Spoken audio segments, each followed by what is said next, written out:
Welcome back to the channel. If you're new here, my name is Charlotte, and today I'm going to be talking about something you as a guy can and should do to your woman immediately after you've just done it.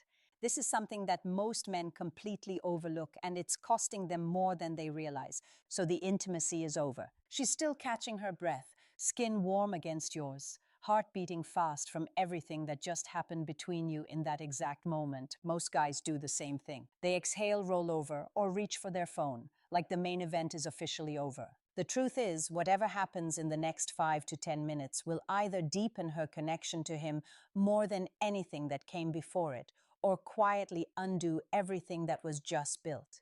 Because in that moment, her body is still wide open. Her nervous system is flooded with the chemicals that makes her feel bonded and vulnerable at the same time. One small choice from you here can turn good sex into something that pulls her back to you again and again.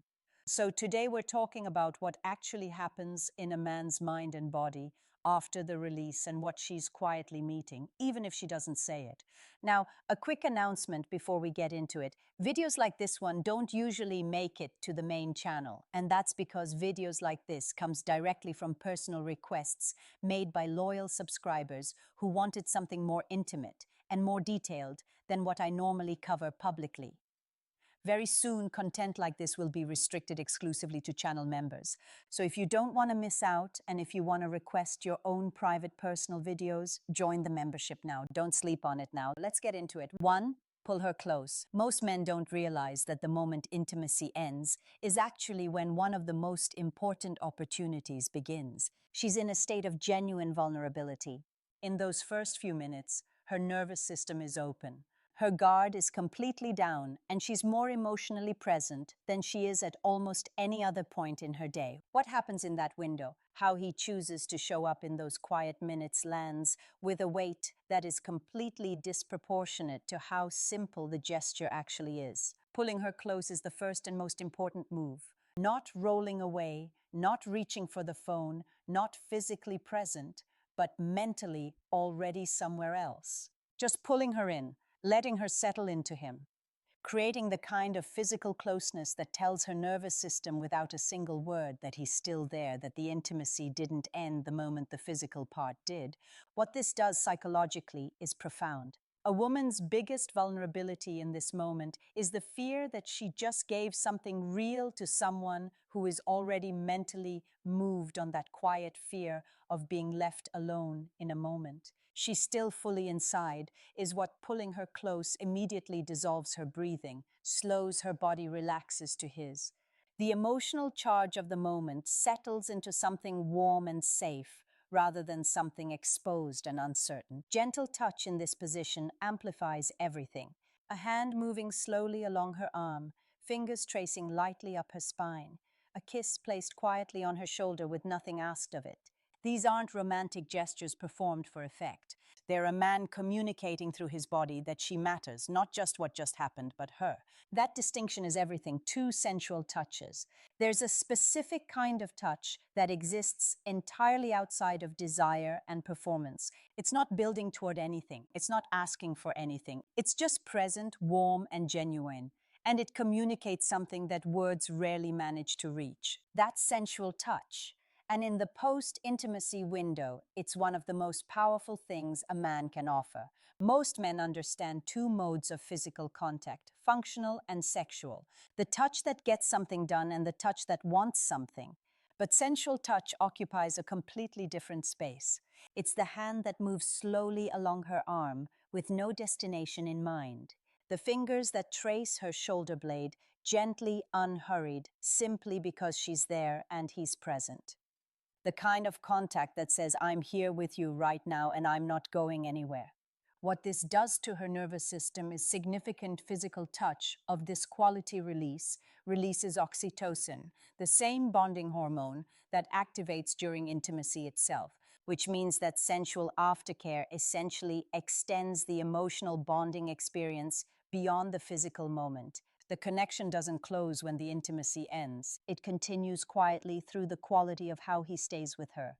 It also communicates something about his character that the intimacy alone never quite reaches a man who desires a woman physically is common. A man who is genuinely tender with her body when nothing is being asked of it is rare, and she feels that rarity immediately. The sense that he's not just there for what she gives him, but for who she actually is. That distinction, communicated entirely through touch, is what separates a man she enjoyed from a man she keeps thinking about. Now let's talk about what to say and what not to say in this moment. The post-intimacy window doesn't require a speech. It doesn't need a deep conversation or a declaration of anything. What it needs is something much simpler. The right quality of words, delivered in the right tone at the right moment. Most men either say too much or say nothing at all. The ones who say too much fill the quiet with nervous energy, jokes that deflect, questions that shift the mood, commentary that pulls both people out of the moment and into their heads. The ones who say nothing create a silence that can feel cold and uncertain, depending on how it lands. Leaving her alone in an emotional space, she was hoping he was still in with her. What works is something in between, warm, simple, genuine. A few words that communicate presence without demanding anything in return. Something as quiet as you. Okay. Asked with genuine softness, her name spoken without anything attached to it. A simple, honest expression that he's glad she's there, that the moment was real for him, that he's not in a hurry to be anywhere else. The specificity matters more than most men realize. A generic compliment in this moment lands flat because it could have been said to anyone, but something specific to her, something that references a real moment, a real quality, something he actually noticed tells her that he was genuinely present, that he was paying attention to her specifically, and not just to the experience in general. Tone carries more weight than content in this window. She's not really listening to the words she's feeling, whether they're real, whether there's warmth behind them, or performance, whether the man saying them is actually still in the room with her. Speak less, mean it more. 3 presents over phone. Nothing undoes the intimacy of the last hour faster than the glow of a phone screen in the first 5 minutes after. It sounds small. It probably feels automatic, a habit so deeply wired that he doesn't even register doing it, but she registers it immediately. The moment his attention shifts from her to a screen, something in the emotional temperature of the room changes, not dramatically, not with a scene, just quietly. The warmth that was just built starts cooling before it had a chance to settle. Here's what that moment communicates, whether he intends it to or not, that whatever is on that phone is more worth his attention than she is right now. That the window he just shared with her has closed on his end, even though she's still fully inside it. And that the connection she just felt real, genuine, something she was still sitting in, was apparently more significant to her than it was to him. That's a lot of information delivered by a single reflexive reach toward a nightstand.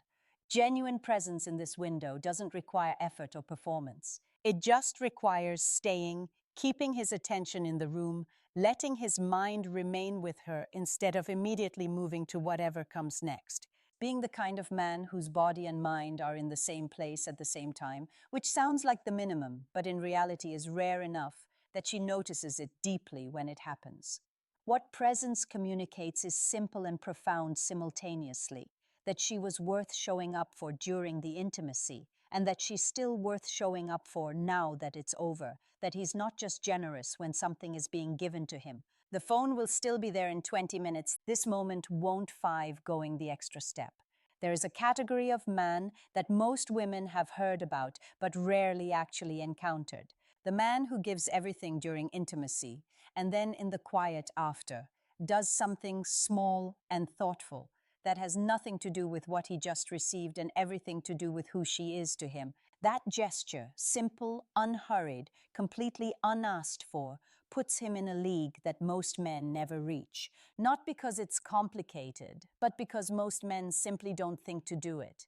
Getting up to bring her water, warming a towel, and returning to take care of her, pulling the covers up around her before she has to ask, making sure she's comfortable before he thinks about his own comfort. These aren't grand romantic performances. They're quiet expressions of genuine care that communicates something her nervous system receives immediately and files somewhere permanent.